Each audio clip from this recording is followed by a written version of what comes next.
So hello friends, मैं शिवम और आप देख रहे हैं अपना यूट्यूब चैनल राइट क्लासेस 2.2। तो आज के हम इस वीडियो में बात करने वाले हैं कक्षा 10 के मैथ के पहले चैप्टर यानी कि वास्तविक संख्या अध्याय नंबर 1 वास्तविक संख्या के बारे में बात करने वाले हैं। हम इसके 2 लेक्चर कवर करा चुके हैं। कितने लेक्चर? 2 लेक्चर हम इसके कवर करा चुके हैं। एक पहला लेक्चर और दूसरा लेक्चर ये हम कवर करा चुके हैं। इन दोनों का लिंक हम डिस्क्रिप्शन बॉक्स में शेयर कर देंगे। क्या? डिस्क्रिप्शन बॉक्स में शेयर कर देंगे। अगर कोई फ्रेंड्स लोग नहीं देखे हैं तो यहाँ से जाकर देख लेंगे। और बता दें कि जो लेक्चर नंबर सेकंड देखा होगा थोड़ा सा उसमें लेक्चर नंबर सेकंड में थोड़ा सा वॉइस प्रॉब्लम है। वो जहाँ से वॉइस प्रॉब्लम था आज हम वहाँ से कवर करेंगे और रिकॉल तो करेंगे ही करेंगे। फिर देखो लेक्चर नंबर तीसरा आज होने वाला है।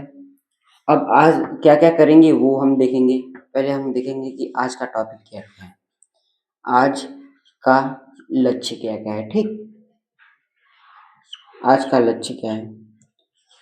अगर देखो आज का अगर आप वीडियो नहीं देखेंगे ना तो आपके बोर्ड में बहुत से मार्क्स मतलब मार्क्स अभी ये मार्क्स के लिए हम लोग नहीं पढ़ रहे हैं। अभी हम लोग किसके लिए पढ़ रहे हैं? मार्क्स के बेसिक सीखने के लिए। ठीक, बेसिक के लिए। अगर ये वीडियो नहीं देखेंगे तो बेसिक नहीं क्लियर होगा। अगर बेसिक नहीं क्लियर होगा यानी कि आपके मार्क्स पर भी प्रभाव पड़ेगा। ठीक, अगर आप इस वीडियो को देख लेंगे, अगर शुरू से लास्ट तक देखेंगे तो कुछ ना कुछ जरूर लेकर जाएंगे। बेसिक सीखना बहुत जरूरी होता है। अगर बेसिक नहीं सीखेंगे तो क्वेश्चन करने में आप लोग को दिक्कत आएगी। अगर आप लोग का बेसिक क्लियर है ना तो आप क्वेश्चन यूं सॉल्व कर लोगे। जब सीएम के साथ हो ना तो बेसिक भी क्लियर होगा, क्वेश्चन भी सॉल्व होगा, दोनों चीज होगा। ठीक, अब देखो आज का लक्ष्य हम लोग का क्या क्या होने वाला है, पहले हम इसके बारे में बात करेंगे। आज का लक्ष्य क्या क्या होने वाला है। आज का लक्ष्य हम लोग का होने वाला है, पहले हम लोग सभी में ये लक्ष्य होता है रिकॉल। रिकॉल किसका? लेक्चर नंबर 1 व 2 का। ठीक, और फिर दूसरा टॉपिक क्या होने वाला है? गुणनखंड। हम लोग किसका गुणनखंड देखेंगे? हम लोग किसका गुणनखंड देखेंगे? गुणनखंड हम लोग किसका देखेंगे यानी फैक्टर। इसको इंग्लिश में बोलते हैं फैक्टर। ठीक, फैक्टर हम लोग देखेंगे। फैक्टर किसका हो सकता है? अभाज्य संख्याओं का तो हो ही नहीं सकता क्योंकि उसमें खुद का एक होता है और एक का होता है गुणनखंड। यानी कि हम लोग किसका देखेंगे? भाज्य संख्याओं का गुणनखंड देखेंगे। भाज्य संख्याओं का। ठीक, भाज्य संख्याओं का गुणनखंड देखेंगे। और फिर जब ये दोनों आज हम लोग ये दोनों कवर करेंगे, फिर नेक्स्ट लेक्चर में बताएंगे कि हम लोग क्या आगे पढ़ेंगे। तो यानी रिकॉल हम लोग पहले करेंगे किसका? लेक्चर नंबर 1 और लेक्चर नंबर 2 का। लेक्चर नंबर 2 में थोड़ा सा इशू था वॉइस को लेकर, तो हम उसको हम टॉपिक में बनाएंगे। क्या बनाएंगे? इससे पहले हम लोग पढ़ेंगे क्या? सह अभाज्य संख्या। यहाँ से थोड़ा सा इशू था। ठीक, सह अभाज्य संख्या इसमें देखो यहाँ से थोड़ा सा इशू था, इसको हम लोग पहले पढ़ेंगे फिर इसको हम लोग लास्ट में पढ़ेंगे। ठीक, यानी कि सह अभाज्य संख्या को हम लोग पढ़ेंगे और इसको इंग्लिश में बोलते हैं को प्राइम नंबर। ठीक, यहाँ से थोड़ा सा इशू था, सह अभाज्य संख्या से इशू था, लेकिन हम लोग यहाँ से इसको भी कवर कराएंगे और गुणनखंड को भी पढ़ाएंगे आज। ठीक, रिकॉल भी जल्दी जल्दी कराएंगे। फिर ये वाला टॉपिक पढ़ाएंगे सह अभाज्य संख्या, फिर उसके बाद क्या पढ़ाएंगे? गुणनखंड यानी फैक्टर पढ़ाएंगे, फिर उसके बाद को प्राइम नंबर। देखो एक फ्रेंड्स हमको कमेंट कर रहा था कि सर आप हमको इंग्लिश में भी थोड़ा बता दीजिए करीम। ठीक, तो इंग्लिश में हम उनको बता दें कि इंग्लिश में देखो यही सब होता है, बस हमारा समझाने का तरीका हिंदी में होगा और हिंदी तो देखो सब जगह हिंदी इंग्लिश मिक्स है। ठीक, अब देखो हम लोग पहले क्या पढ़ने वाले हैं, हम लोग का टॉपिक क्या है? रिकॉल हम लोग करेंगे। पहला हम लोग क्या करेंगे, रिकॉल करेंगे। रिकॉल यानी लेक्चर 1 और लेक्चर 2 में, ठीक। अब इसको इरेज करें।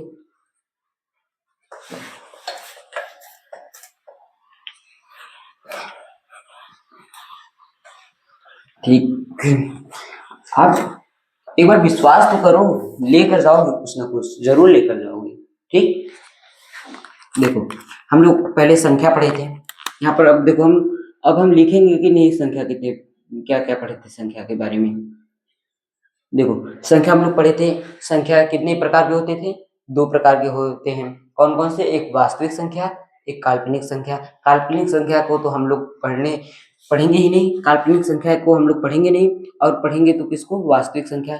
वास्तविक संख्या, वास्तविक संख्या को पढ़ेंगे। वास्तविक संख्या कितने प्रकार का होता है, 2 प्रकार का होता है। कौन कौन सा, एक परिमेय संख्या और एक अपरिमेय संख्या। अब हम परिमेय संख्या को भी बांटे थे 3 भाग में। कौन कौन से, एक हम लोग के पास प्राकृतिक संख्या, पूर्ण संख्या, पूर्णांक, ठीक। यही पढ़े थे हम लेक्चर 1 में। अब हम फिर लेक्चर 2 में क्या क्या बात किए थे कि जो है हमारे पास, लेक्चर 2 में हम लोग क्या बात किए थे, भाज्य संख्या क्या होता है, जिसका 2 से अधिक गुणनखंड बने। यानी भाज्य संख्या यानी, देखो हम लिख दे रहे हैं सब, भाज्य संख्या, अभाज्य संख्या, भाज्य संख्या, अभाज्य संख्या, और क्या पढ़े थे, सम संख्या, फिर क्या पढ़े थे, विषम संख्या, ठीक। कितना, देखो यही पढ़े थे। फिर जब हम लोग सहभाज्य पढ़ रहे थे तभी वाई शिशु आ गया था। देखो भाज्य संख्या यानी कि 2 से अधिक गुणनखंड, 2 से अधिक गुणनखंड, बस यही देखना है, अधिक, 2 से अधिक गुणनखंड, ठीक, खंड।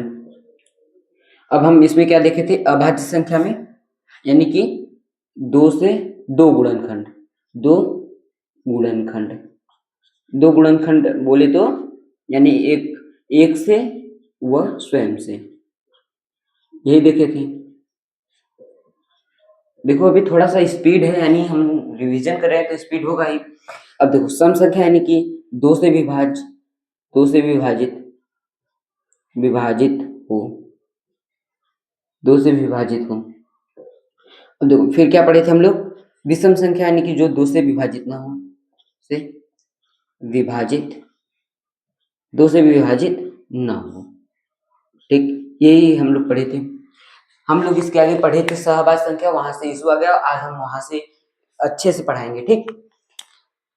यहाँ से हम लोग देखो भाज्य संख्या यानी 2 से अधिक गुणनखंड हो, अभाज्य संख्या यानी कि 2 गुणनखंड हो, 2 गुणनखंड हो यानी कि एक से कटे और एक स्वयं से कटे। देखो सम संख्या यानी कि एक दो से विभाजित होने वाली संख्या को हम लोग क्या बोलेंगे, सम संख्या। विषम संख्या यानी कि 2 से विभाजित न होने वाली संख्या को हम लोग क्या बोलेंगे, विषम संख्या। अब यहाँ तक तो था हम लोग का रिकॉल का टॉपिक, ठीक। अब बात आता है किस पे, सहभाज्य संख्या पे। अच्छे से समझो सभी लोग। देखो सहभाज्य संख्या, सह अभाज्य संख्या, ठीक। सहभाज्य संख्या ये क्या होता है, ठीक, ये क्या होता है सहभाज्य संख्या। सहभाज्य संख्या यानी कि 2 संख्याओं का इसमें युग्म होता है, यानी 2 संख्याओं का पेयर होता है। पेयर मतलब कि देखो ऐसे, एक होगा 5, एक होगा 7, ऐसे ये क्या है, युग्म है। 2 संख्याओं का क्या है, पेयर है। इसको हम लोग इंग्लिश में बोलते हैं पेयर, और हिंदी में क्या बोलते हैं, युग्म बोलते हैं, ठीक। युग्म यानी कि 2 संख्याओं का इसमें क्या है, युग्म है, और 2 संख्याओं का पेयर है। अब हम इसका परिभाषा क्या बनकर आता है ये पहले समझो, फिर अच्छे से समझेंगे। यानी कि संख्याओं का युग्म, संख्या युग्म यानी इसको इंग्लिश में लिख लो पेयर, इंग्लिश अच्छे से समझ में आएगा। संख्या युग्म में मसा जो हो यानी HCF, अभी समझा रहे हैं, मसा यानी कि HCF जो हो हम लोग का क्या हो, एक हो, यानी मसा हम लोग का एक हो। हम ऐसा 2 संख्याओं का ऐसा पेयर बनाए, यानी कि अगर हम ले रहे हैं 3 और 4, अगर हम इसका मसा निकालेंगे, यानी इसमें कॉमन क्या है, अगर हम कॉमन देखेंगे, यानी कि अगर हम इसका कॉमन करेंगे, अगर हम 3 को देखो, 3 भी एक अभाज्य संख्या है, 3 एक अभाज्य संख्या है। 3 का अगर हम गुणनखंड करेंगे तो क्या बनेगा, 3 गुणे 1, ठीक। और 4 का अगर हम गुणनखंड करेंगे तो क्या बनेगा, 2 गुणे 2 गुणे 1। अब देखो यहाँ पर क्या कॉमन है, 1 कॉमन है, और यहाँ पर क्या कॉमन है, 1 कॉमन है। उसके अतिरिक्त कोई कॉमन है, 2 इसमें है, इसमें नहीं है, 3 इसमें है, इसमें नहीं है। यानी कि इसमें कॉमन क्या है, यानी एचसीएफ इसका जो कॉमन होता है वही हम लोग का देखो हाईएस्ट कॉमन फैक्टर, यानी कि इसमें कॉमन कितना है, 1 है। यानी कि हमको क्या देखना था, एचसीएफ 1 हो बस। अब देखो एचसीएफ 1 हो गया, एचसीएफ एक हो गया, तो ये हम लोग का क्या हो जाएगा, सहअभाज्य संख्या हो जाएगा। यानी कि ये हम लोग का क्या हो जाएगा, सहअभाज्य संख्या, सहअभाज्य संख्या। ठीक, एचसीएफ 1 हो यानी कि एचसीएफ 1 हो यानी मस एचसीएफ 1 होगा तो हम लोग का वो क्या हो जाएगा, सहअभाज्य संख्या। अब देखो कौन कौन सी संख्या सहअभाज्य संख्या होती है। ठीक, देखो यहाँ पर एक पहला डालू, देखो प्रत्येक क्रमागत संख्याएं यानी क्रम से आने वाली संख्याएं, जैसे 3 4 देखो क्रम से आने वाली संख्या है, एचसीएफ 1 हो जाता है। देखो 5 6 7 8 यानी क्रम से आने वाली संख्याएं, यानी कि देखो क्रमागत संख्याएं, क्रमागत संख्याएं, क्रमागत संख्याएं क्या होती है, क्रमागत संख्याएं परस्पर परस्पर क्या होती हैं, आपस में सहअभाज्य संख्याएं होती है, सहअभाज्य सहअभाज्य संख्याएं होती हैं। समझ में आया, यानी देखो क्या क्या नहीं समझ में आया होगा, देखो पहले क्रमागत नहीं समझ में आया होगा, यानी क्रम से आने वाली संख्या, जैसे अगर हम 3 ले लिए तो उसके बाद क्रम से आने वाली संख्या क्या है, 4 है। अगर हम क्रमागत का अर्थ समझे तो यहाँ पर लिख देंगे कि क्या लिख दें, क्रम से आने वाली संख्या, क्रम से आने वाली संख्या को हम लोग क्या बोलेंगे, क्रमागत संख्या। ठीक, क्रमागत संख्या परस्पर सहअभाज्य संख्या होती है। अगर हम कोई क्रमागत संख्या ले ले, ठीक, जैसे यहाँ पर देखो हम कोई क्रमागत संख्या ले रहे हैं, एक 5 ले रहे हैं, एक 6 ले रहे हैं, ठीक, इसको अभी समझेंगे। और एक हम ले रहे हैं देखो 9, एक 10 ले रहे हैं। अब हम ले रहे हैं मान लो 18 ले लिए, एक 19 ले लिए। ठीक, कोई भी क्रमागत संख्या यानी कि जो अगर हम पहला संख्या देखो 5 लिए तो क्रमागत संख्या यानी 6 होगा, 5 का क्रमागत 6, यानी क्रमागत का मतलब कि जो पहली संख्या होती है, पहली संख्या में अगर हम 1 जोड़ देंगे तो वो हमारी क्रमागत संख्या बन जाती है। क्या, पहली संख्या में अगर हम 1 जोड़ देंगे तो हमारी क्या बन जाती है, क्रमागत संख्या बन जाती है। देखो 5 में अगर हम 1 जोड़े 6 बन गया, क्रमागत संख्या हो गया। अगर हम 9 में अगर हम 1 जोड़े तो क्या बन गया, 10 बन गया, क्रमागत हो गया। अगर हम 18 में 1 जोड़े 19 बन गया, यानी क्रमागत बन गया। देखो इसमें क्या कॉमन होगा, इसका भी एचसीएफ 1 होगा, इसमें सभी का एचसीएफ 1 होगा। क्या होगा, एचसीएफ 1 होगा, यानी मस 1 होगा, मस 1 होगा, 1 होगा। यानी कि ये हमारी तीनों कौन सी संख्याएं हो जाएंगी, सहअभाज्य संख्याएं, सहअभाज्य संख्याएं। ठीक,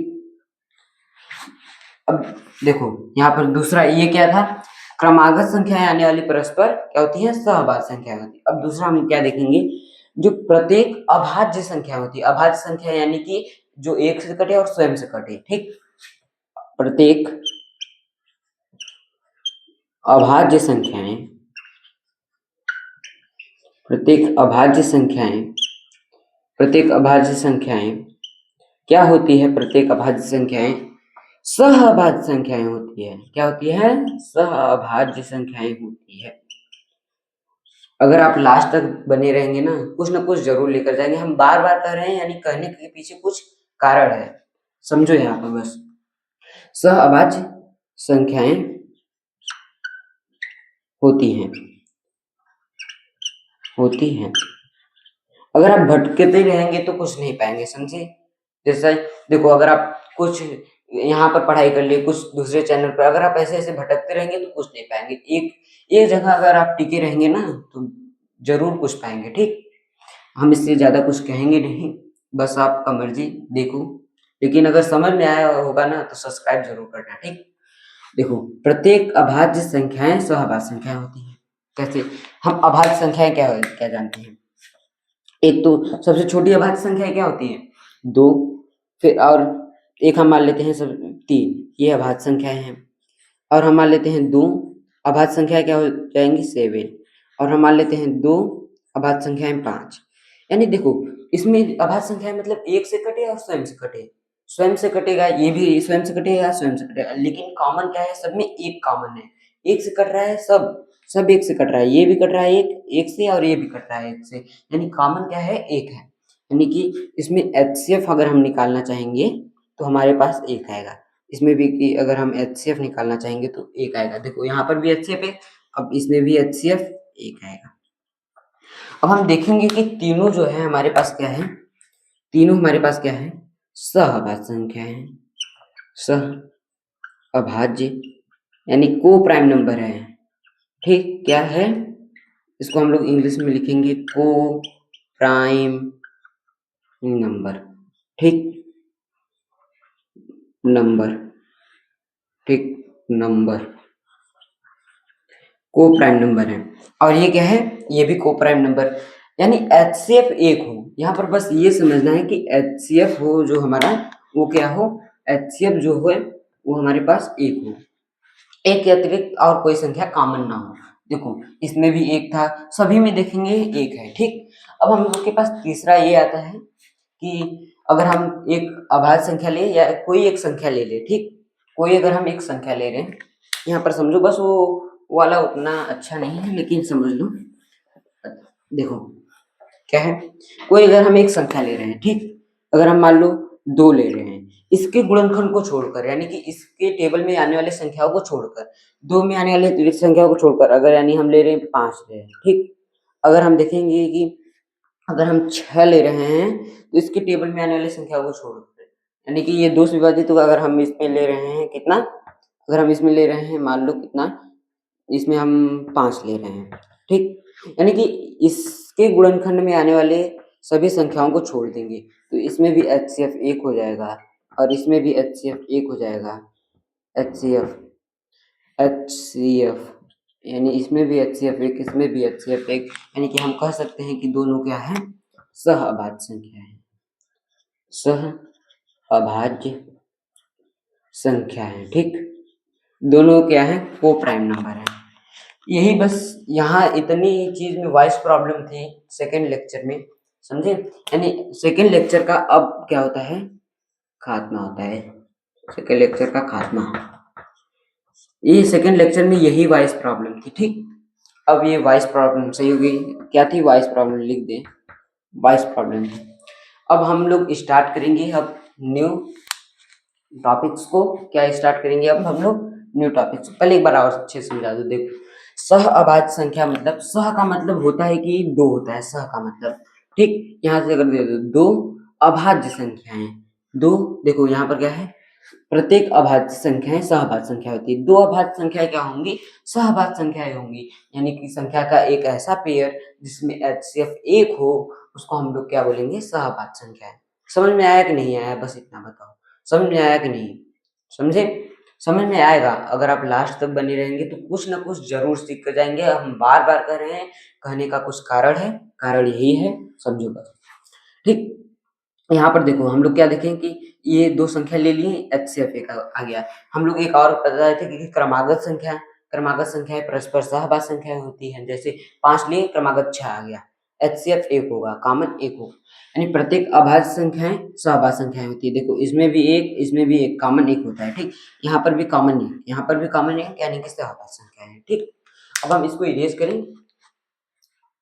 ठीक, बस ऐसे ही पढ़ते रहो, पेपर में आप लोग मचा देंगे, एकदम एकदम मचा देंगे, बस सभी कॉन्सेप्ट बस क्लियर होंगे ना, मचा देंगे आप। ये सब बेसिक्स है, समझे। हम अगर अभी लाते एनसीईआरटी के एक्सरसाइज बस करा देते, कुछ होता नहीं होता है, कॉन्सेप्ट को समझना बहुत जरूरी होता है। ठीक, अगर हम अभी एनसीईआरटी का एक भी क्वेश्चन नहीं कराए हैं, बस कॉन्सेप्ट के लिए, बस कॉन्सेप्ट अभी समझोगे, एनसीईआरटी का सवाल खुद हो जाएगा अपने आप। अब देखो हम यहाँ पर क्या समझेंगे, अब हम क्या समझने वाले हैं, गुणनखंड, समझे, गुणनखंड, गुणनखंड। देखो गुणनखंड क्या होता है, इसको हम लोग इंग्लिश में बोलते हैं फैक्टर, फैक्टर। देखो फैक्टर क्या होता है, यानी कि ये हम लोग किसका गुणनखंड पढ़ेंगे, भाज्य संख्याओं का। किसका गुणनखंड पढ़ेंगे हम लोग, पहले ये जान जाए, भाज्य संख्याओं का। यानी भाज्य संख्याओं को हम लोग किस में परिवर्तित कर देंगे, अगर हम लोग के पास भाज्य संख्या है हम उसको किस में चेंज करेंगे, अभाज्य संख्या के गुणनफल में।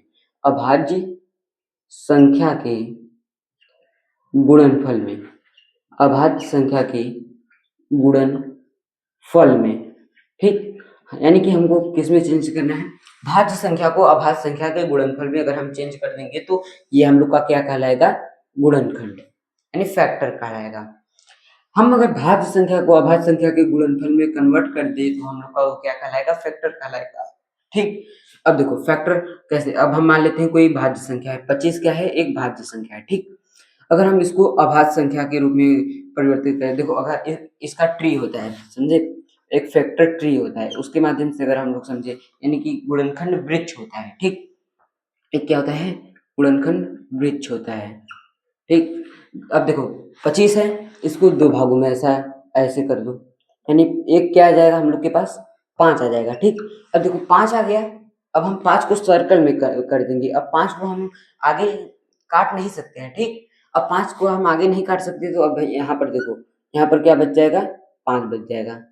अब 5 को भी आगे नहीं काट सकते, यानी कि यही हम लोग का इसका गुणनखंड क्या बन गया, यानी 25 इज इक्वल टू 5 गुणे 5। ये हम लोग का क्या बन गया, इसका गुणनखंड बन गया। क्या बन गया, गुणनखंड।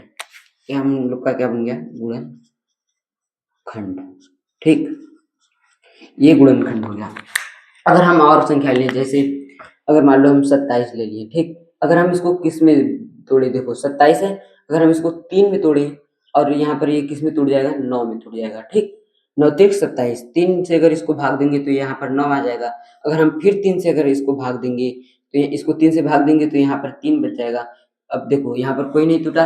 अब देखो जो जो हम सर्कल के अंदर बंद किए हैं, इसको नहीं, सर्कल के अंदर जो जो हम बंद किए हैं, ये सर्कल के अंदर है, ये सर्कल के अंदर है, ये सर्कल के अंदर है, यानी कि 27 बराबर हम क्या लिख देंगे, 3 गुणे 3 गुणे 3। यानी देखो ये क्या है, शाखाएं हैं, ये सब क्या है, वृक्ष की शाखाएं हैं। ऐसे ही बनता है क्या, फैक्टर ट्रीज। ये क्या है, हम लोग का गुणनखंड। ये तो था हम लोग के पास क्या, वृक्ष का ट्री, ऐसे बनता है वृक्ष का ट्री। अब हम लोग सिंपल मेथड से करना सीखेंगे, कैसे होता है। ये तो था वृक्ष ट्री हम लोग का। अब देखो कैसे होता है फैक्टर, ऐसे समझेंगे। देखो फैक्टर यानी कि कोई संख्या लेते हैं हम लोग, ऐसे मान लो क्या लिए, 25 लिए थे हम लोग, और एक क्या लिए थे, 27 लिए थे, ठीक। अब देखो 25 लिए थे हम लोग, यहाँ पर इसका पहले एक ऐसे कॉलम बनाएंगे। हम इसको पहले से ही पढ़ते हुए आ रहे हैं, क्लास 6, 7, 8 ऐसे पढ़ते हुए आ रहे हैं। और यहाँ पर देखो, यहाँ पर 27 है, 27 को हमने यहाँ पर लिख दिया। अब हम इसको किससे देखो भाग देंगे, और इसको किससे भाग देंगे, पहले अभी हम इसको समझेंगे, अब फिर इसको समझेंगे, ठीक। अब देखो अगर हम 25 को किससे भाग देंगे, 2 से अगर हम डिवाइड करेंगे तो ये कट जाएगा, नहीं कट पाएगा। 3 से डिवाइड करेंगे तो नहीं कट पाएगा। देखो 2 से डिवाइड करने के लिए संख्या के लास्ट में देखो ये ट्रिक होता है, यहाँ पर ट्रिक समझ लो, ट्रिक है, ठीक। अगर 2 से विभाजित होने वाली संख्याओं के लास्ट में क्या क्या होना चाहिए, एक तो 2 होना चाहिए, या तो 4 होना चाहिए, या तो 6 होना चाहिए, या तो 8 होना चाहिए, या फिर 0 होना चाहिए, ठीक। यानी देखो इसमें से कुछ है, 5 है, नहीं है, 2, 4, 6, 8, 0 में कुछ भी संख्या आ जाएगा अगर लास्ट में, अगर यही जैसे यही अगर 25 में देखो यहाँ अगर 4 आ गया होता तो 2 से विभाजित हो जाता, लेकिन यहाँ पर 5 आया है, ठीक।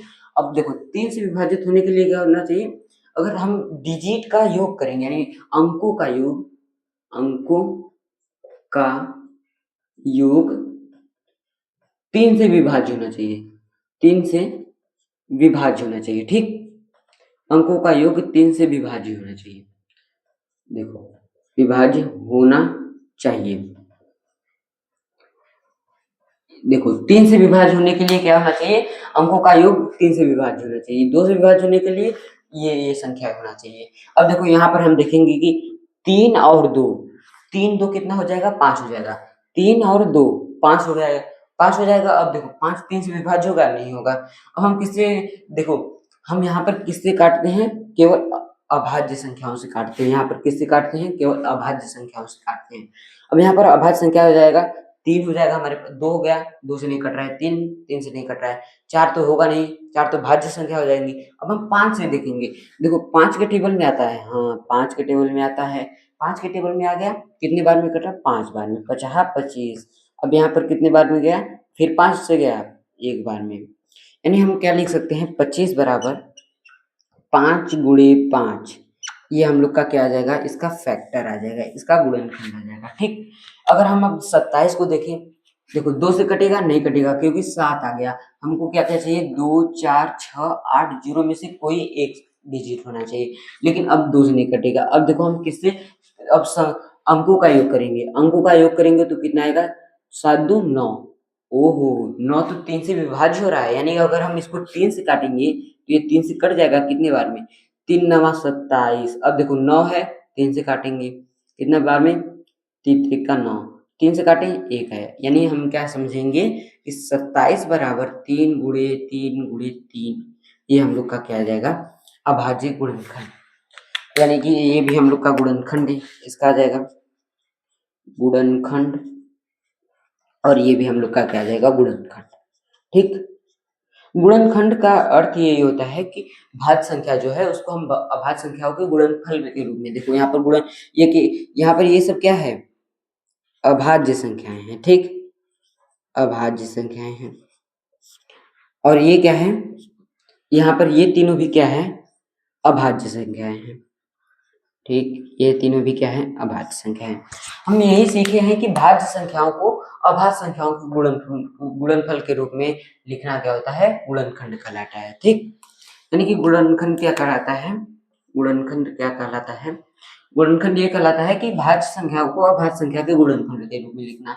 अब हम देखें कि 25, अब हम यहाँ पर एक और एग्जांपल लेते हैं, अब देखो यहाँ पर, अब हम यहाँ पर एक और एग्जांपल लेते हैं, क्या, एक और एग्जांपल लेते हैं, क्या, कुछ भी ले लें, जैसे अब हम लेते हैं 64, थोड़ा सा बड़ा होगा, देखो अब 64 को ऐसे करेंगे, 64, क्या अब हम यहाँ पर 2 ले सकते हैं, देखो 4 है, 2 4 4 है, यहाँ पर हम 2 से इसको काट देंगे, 2 2 से इसको काटेंगे तो क्या बन जाएगा, देखो 2 तिहाई 6, ऐसे डायरेक्ट काटेंगे, 2 तिहाई 6, फिर कितना बचा, 1 को नहीं बचा, फिर क्या बचा, 4 यहाँ पर, 2 दूना के 4, फिर अब 2 से काटेंगे, देखो अभी 2 से विभाज्य होगा क्योंकि 2 है लास्ट में, ये नहीं देखेंगे, लास्ट वाला डिजिट देखेंगे कि 2 है या फिर 4 6 8 जीरो में से कुछ भी है तो वो विभाज्य होगा।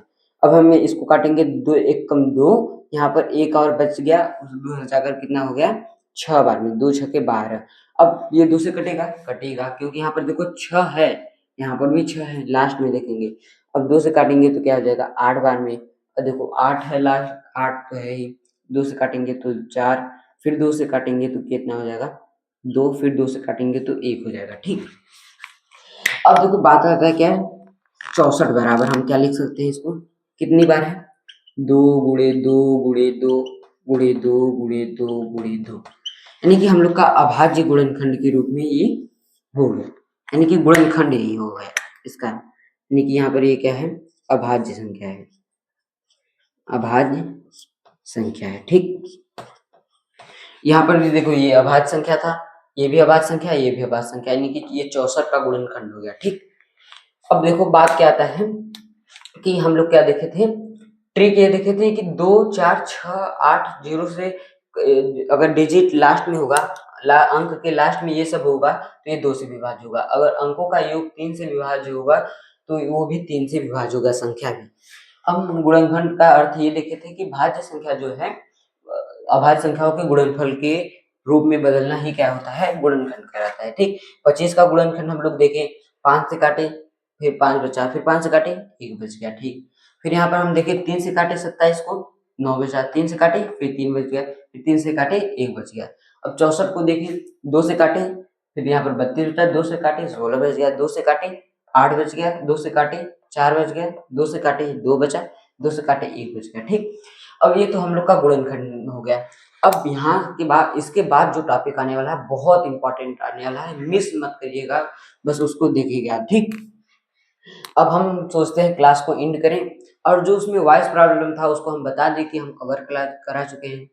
अगर कुछ सीखे होंगे तो कुछ कमेंट में हार्ट वाला इमोजी या फिर कुछ सेंड करिएगा जरूर। और कोई क्वेश्चन हो, कोई भी क्वेश्चन हो, कोई भी क्वेश्चन हो तो कमेंट में जरूर करिएगा, ठीक, कमेंट में जरूर करिएगा। कोई भी अगर क्वेश्चन हो कमेंट जरूर करिएगा, और अच्छा लगे तो लाइक भी कर दीजिएगा, अच्छा लगे तो लाइक भी कर दीजिएगा और शेयर भी कर दीजिएगा अपने दोस्तों के पास, ठीक। लाइक एंड शेयर और एक सब्सक्राइब भी कर दीजिएगा, ठीक। रोज ऐसे वीडियो पाने के लिए सब्सक्राइब भी कर दीजिए। फिर अब क्लास को एंड करें। ओके, क्लास को अब एंड करते हैं, एंड करते हैं। अब क्लास को एंड करना चाहिए हमको, क्लास को एंड करना चाहिए। फिर मिलते हैं उसी उमंग और उसी जोश के साथ नेक्स्ट लेक्चर में, लेक्चर नंबर 4 में हम लोग मिलेंगे अब, ठीक, जल्द ही मिलेंगे, कल ही मिलेंगे। अब टाइम अब पास आता है जब, तो अब मेहनत भी जारी रखना चाहिए अपना, और ज़्यादा कर लेना चाहिए, ठीक। अच्छे से पढ़िएगा सभी लोग, विश्वास है अच्छा नंबर गेन करेंगे। मैथ में तो बहुत से लोग का 100 आउट ऑफ 100 आता है, ठीक, बहुत से लोगों का 100 आउट ऑफ 100 आता है। अब हम साइंस में भी 100 आउट ऑफ 100 कराने का वादा रखते हैं, अगर एक भी क्लास में मिस नहीं किए तो। इसी से क्वेश्चन बनेंगे, ये बनेंगे कहाँ से, बाहर से तो कुछ आएंगे ही नहीं, इसी से आएगा ना, ऐसे ही आएगा। अभी ये सब बेसिक चल रहा है, बस थोड़ा सा बेसिक अगर हम लोग का मजबूत हो गया, अगर हम लोग का बेसिक मजबूत हो गया ना, तो अगर हम लोग का ऐसे ऐसे बोलते हैं ना कि अगर हम लोग का नींव मजबूत हो तो मकान के ऊपर हम चाहे जितना लादे कुछ नहीं होता है, ठीक। यानी चाहे जितना हम मंजिला ऊपर कर सकते हैं, यानी बेसिक अगर हम लोग का मजबूत हो गया ना तो हम कुछ भी कर सकते हैं। ये सब हम लोग का बेसिक है, इसलिए थोड़ा सा बस स्पीड है, बस थोड़ा सा। अब जैसे ही हम एनसीईआरटी पर आएंगे, यानी कल से थोड़ा सा स्पीड और कम हो जाएगा, एकदम कम हो जाएगा, ठीक। सो क्लास को एंड करें, सभी लोग अपना ख्याल रखिएगा, और कल कल भी आइएगा ऐसा ट्रिक। और कल देखो ये सब ट्रिक है, ठीक, ऐसा ट्रिक पाओगे, यहाँ पर रहोगे तो ऐसा ट्रिक जरूर पाओगे, ठीक। और कुछ तो कुछ जरूर लेकर गए होगे, जेब तो तुम्हारा पूरा भर गया होगा, ठीक, जेब तुम्हारा पूरा कॉन्सेप्ट से भर गया होगा, अगले लेक्चर में और भर जाएगा। खाली कर कर उसको आना है, माइंड में रख देना उसको, ठीक, एकदम से खाली मत कर देना, ठीक। सो एंड करते हैं, take care, bye, thank you.